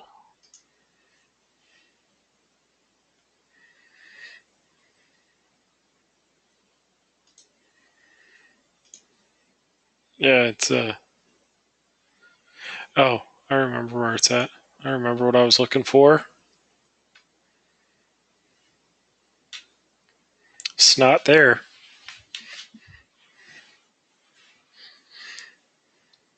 Come on. There we go.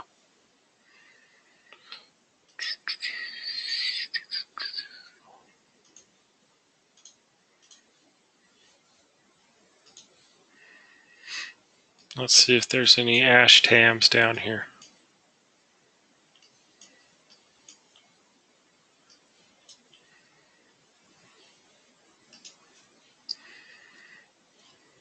It's not showing up on here.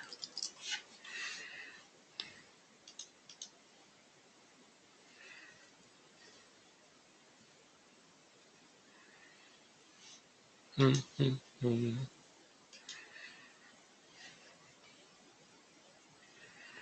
So we get fuego a lot. We also get Popocatépetl. Popocatépetl.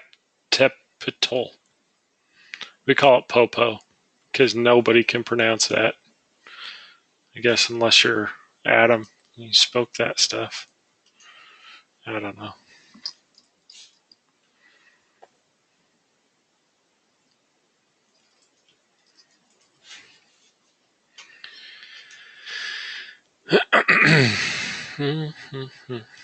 Let's see.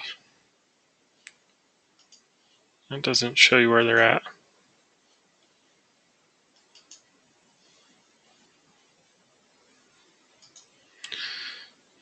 Garbage.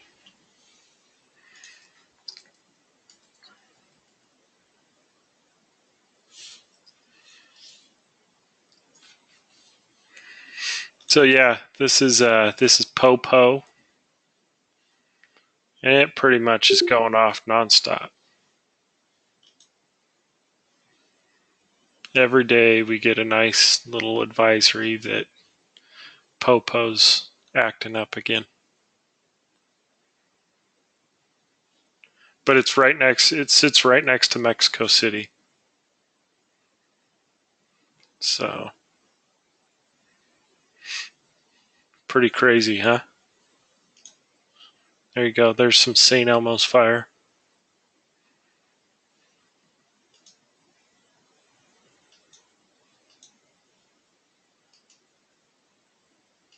I don't think that was real lava. Yeah, for how long did Pompey worship that mountain as a god or a deity until it entombed him? Yeah. That's crazy. I'm not sure I would just sit there at the base of that thing, still in Mexico City, just waiting for it to bury me. Yeah. That's a real life picture, just for you guys. I actually took that picture.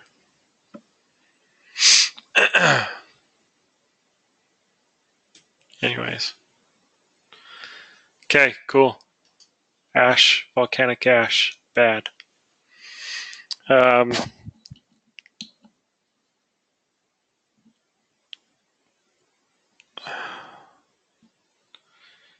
But yeah, it was kind of, I wouldn't say funny, but kind of funny. Today we were, like I said, we get these ash tams every single day for Popo and Fuego and Sorry, Garrett, it's an ash what? ash tam. So it's just an ash advisory, basically, letting us know how big the ash cloud is, the area it affects, where the ash cloud's going to be at certain times, where they expect it to be. So it's like a SIGMET or an AirMet type convective SIGMET, where it just kind of boxes an area out, and you got to stay out of that area as a pilot. Anyways, so we get these advisory threadings that pop up on our screen throughout the day, just telling us, what air traffic control is doing. Also, our ash tams will come up on that same traffic advisory, or advisory threading. Anyways, one popped up today, and it was an ash tam for Popo, and it just says volcanic activity really big across the top, and 9 times out of 10 everybody just kind of minimizes it really fast. So I watched everybody minimize it really fast, and then I was like, oh my gosh, this is an ash tam for Yellowstone. Everybody froze and hurried and opened up the advisory threading really fast. And it's like, what? It's like, oh, I'm just kidding. But everybody was scared that it was the end of the earth for about a split second. I know, not really funny, but anyways, low ceilings and mountain obscuration. So low ceilings, once again, our big problem there is landing and takeoff. Not so much takeoff. Takeoff we can live with it because we're climbing through clouds anyways most of the time. But for landing, it's a big problem.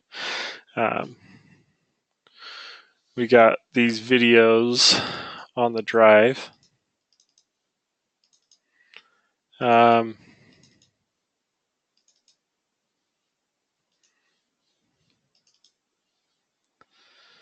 So I will let you guys watch this one. This is a fun one. Would you be able to link it? That's what I'm doing right now. Okay. All right, everybody, watch that. It's about 3 minutes and 30 seconds. This is a nice low visibility landing from a 7.3.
Pretty fun, huh?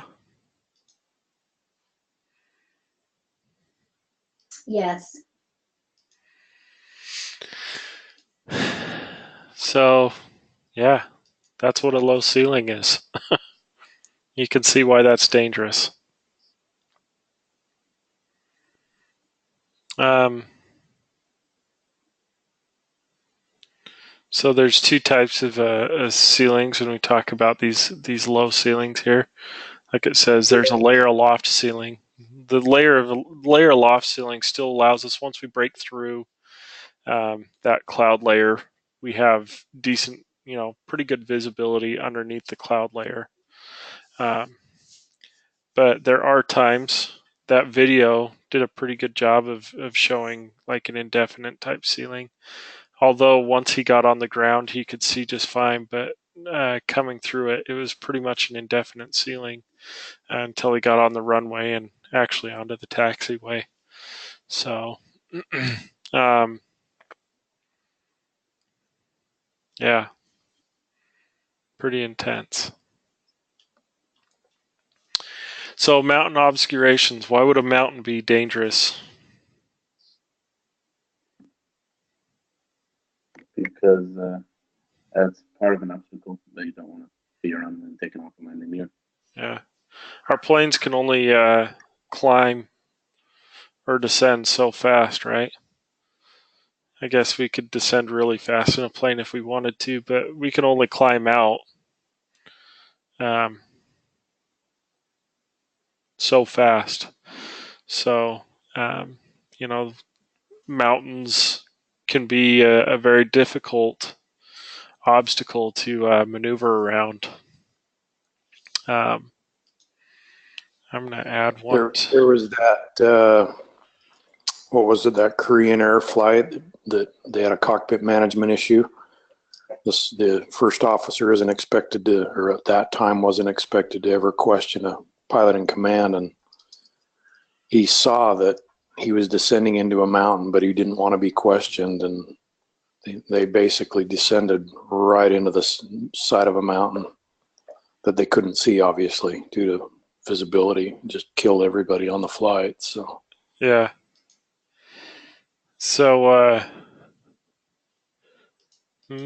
maybe I want to show you guys what it looks like in daytime.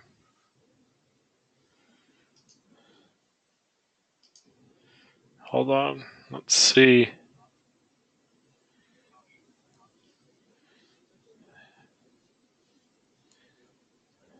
So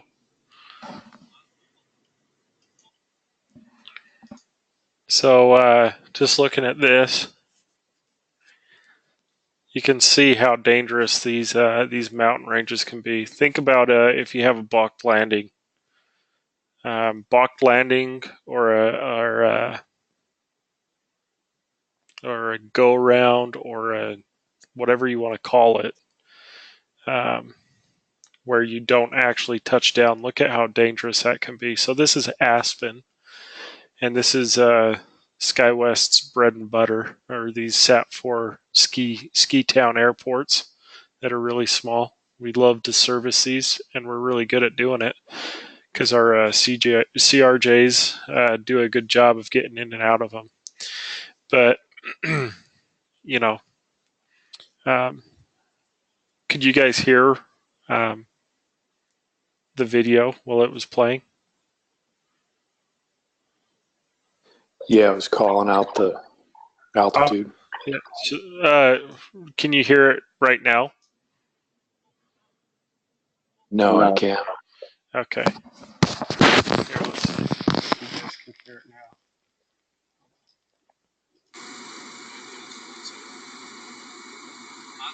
Obstacle. Pull up. Pull up. It's pull up. Terrain. Pull up. Pull up. Pull up. Pull up. I know. I still sitting there thinking, yeah, hear that. Can you guys hear the Jip Whiz going nuts? Yeah. Yeah. Pull I up. was on a Terrain. flight. I was on a commercial flight going into Seattle one time, and this is back in the days where it was pre-closed cockpit, Mm-hmm. and the flight attendant had that door open, and then I don't know why, but a guy in first class just freaked out because it kept saying pull up, and he finally jumped up and said, "Pull the hell up!" He just freaked out. The guy was going nuts. Yeah. Yeah, it's intimidating, you know. In the military, we have a different name for the Jip Whiz, but either way, yeah, it's these airports with these high mountainous obstacles pose an extreme hazard to us when we're flying. In fact, going into Aspen, if you have a balked landing and you're landing this runway, what you have to do is you actually have to climb up, and you basically go right over this hillside, and then you have to loop around because you won't make it over these peaks back here. You have to circle around and come back out the valley this way. And the turning radius on those CRJs, that's a pretty tight turn right there. So, pretty dangerous. These mountains, we can get into trouble really quick if we're not careful flying through this mountainous terrain. As much as we think we're amazing pilots and can, go through these valleys and these mountainous areas like an F-18, you just can't. So performance is a big problem when we're flying through these mountainous terrains. So yeah, mountains can be really bad, but let's see. Seems like there's supposed to be a picture or something there. Anyways, not only are they dangerous to fly in and out of, but we also get a lot of weather in the mountainous areas. So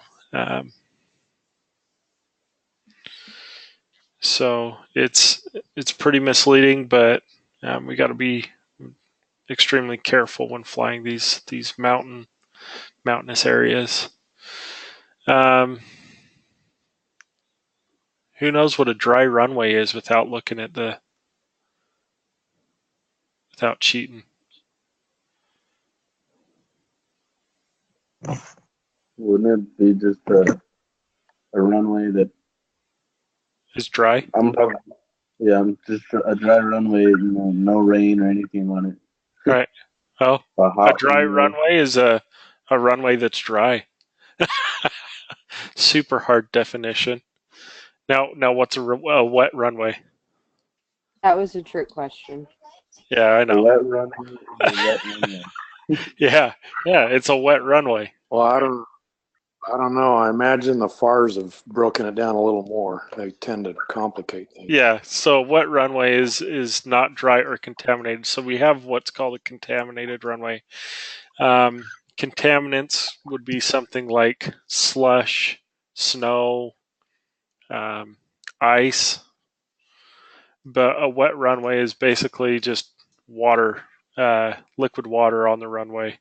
And it's basically a dampness that is at least 1/8 of an inch thick.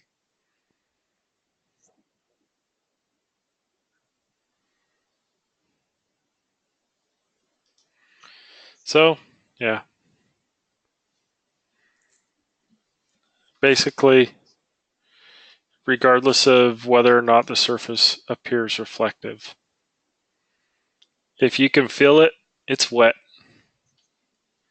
Contaminated runway, as we said before, frost, ice, snow, slush, and it's over 1/8 of an inch. So I guess a wet runway would be less than 1/8 of an inch thick, and a contaminated is over that.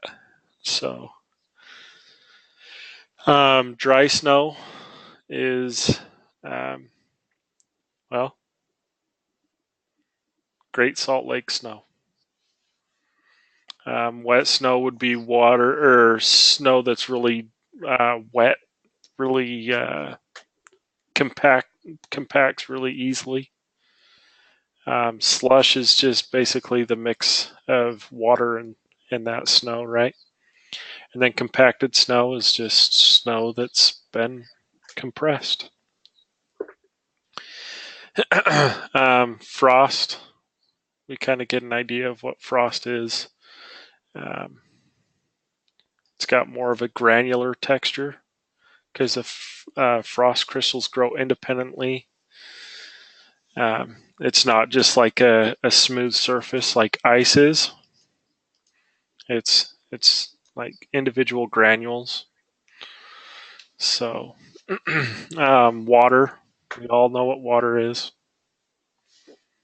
I was just doing the ADX questions and the frost, so it can do what, 100% on drag with frost? Yeah, you can have, it's pretty extreme. Or more, 200, but common is it can easily put 100% drag. Yeah. Yeah, it really disrupts the wind flow over the wings. So, ice, wet ice, we get it all. Loose contaminants, runway surface conditions, solid contaminants, slippery when wet. So, braking coefficient, basically, how hard is it to brake? So we have a contamination chart here that basically breaks out the different types of contaminants into solid or loose contaminants, and tells us what we need to do if that is happening. So, anyways, go through this at your own pace. If you'd like to, multiple times, whatever you want to do. Take your own notes on the side. That's for you guys. Yeah. So I'm gonna let you guys go a little bit early tonight. I guess first of all, what questions does anybody have?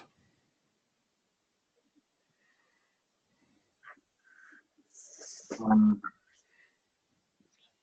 so, Are we?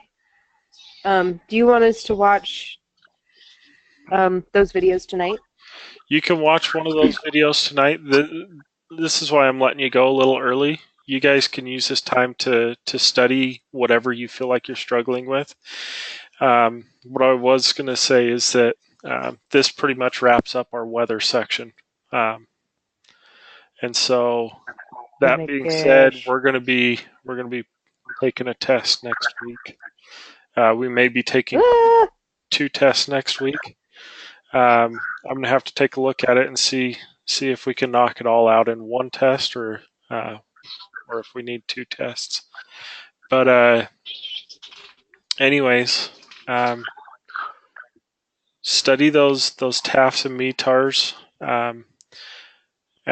Or if you guys are feeling pretty confident and just kind of want to break from looking at those TAFs and METARs, you guys can watch one of these videos. Each one of these videos are, 30 minutes to, I think this one's only like 15 minutes, but 30 minutes to an hour long. So, well, I guess, okay. These two are like 45 minutes. This one's like 43 minutes. This one's like 5 minutes. And this one's like 15. So, anyways, study how you want, but use this time that you already have set aside for this class to study anywhere where you feel like you're struggling. I'll be around. If you guys have some questions, if you'd like to stick around after, or if you want